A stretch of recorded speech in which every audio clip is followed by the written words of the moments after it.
2ನೇ ತರಗತಿ ಗಣಿತ ವಿಷಯ ಏರಿಕೆ ಮತ್ತು ಇಳಿಕೆ ಕ್ರಮದ ಒಂದು ಚಟುವಟಿಕೆ ಇದೆ.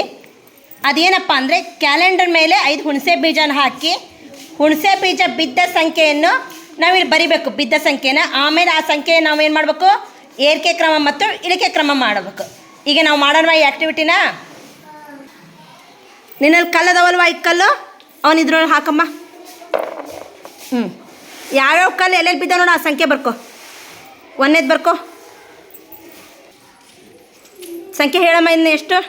74 ಬರ್ಕೊ ನಿನ್ನ ಬುಕ್ನಲ್ಲಿ. 74. ನೆಕ್ಸ್ಟು ಯಾವುದಾದ್ರು ಬರೀ ಅಲ್ಲಿ ಒಂದು ಕಲ್ಲು ಮುಗೀತು. ಇನ್ನೊಂದು ಕಲ್ಲು ಯಾವ್ದು? ಎಷ್ಟು? ಎಲ್ಲಿದೆ 95? 95 ಬರೀ. ನೆಕ್ಸ್ಟ್ 46. ಮತ್ತೆ ಹೇಳಮ್ಮ. 113 ಬರ್ಕೋ.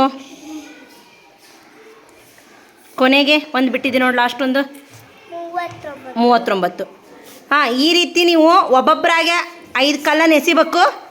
ಅದು ಯಾವ ಸಂಖ್ಯೆ ಮೇಲೆ ಬಿದ್ದತ್ತೋ ಆ ಸಂಖ್ಯೆ ಬರ್ಕೋರಿ. ನೆಕ್ಸ್ಟ್ ಅದನ್ನ ಏನು ಮಾಡ್ಬೇಕು ಅಂತ ನೀವು ಏರಿಕೆ ಕ್ರಮ ಇಳಿಕೆ ಕ್ರಮ ಮಾಡಬೇಕು. ಓಕೆ, ಈಗ ಸ್ಟಾರ್ಟ್ ಮಾಡ್ತೀರಿ. ಈಗ ಸಂಖ್ಯೆ ಬರ್ಕೊಂಡೆ ನೀನು? ಅದರ ಸಣ್ಣ ಸಂಖ್ಯೆ ಯಾವ್ದು ನೋಡೋದ್ರಲ್ಲಿ? 39. ನೆಕ್ಸ್ಟ್ 46. ಆಮೇಲೆ 74. ಆಮೇಲೆ ಕೊನೆ ಸಂಖ್ಯೆ ಯಾವುದು?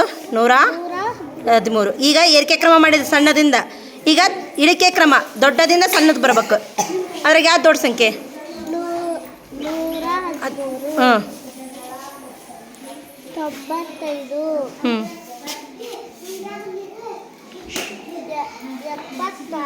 74. 40. ಕೊನೆ ಸಂಖ್ಯೆ 39. ಈ ರೀತಿ ಪ್ರತಿಯೊಬ್ಬರು ಈ ಆಟದ ಬೋರ್ಡ್ ಮೇಲೆ 5 ಕಲ್ಲನ್ನು ಎಸಿಬೇಕು. ಬಿದ್ದ ಸಂಖ್ಯೆನ ಏನು ಮಾಡಬೇಕು, ಬರ್ಕೊಂಡು ಏರಿಕೆ ಕ್ರಮ ಮತ್ತು ಇಳಿಕೆ ಕ್ರಮನ ಮಾಡಬೇಕು.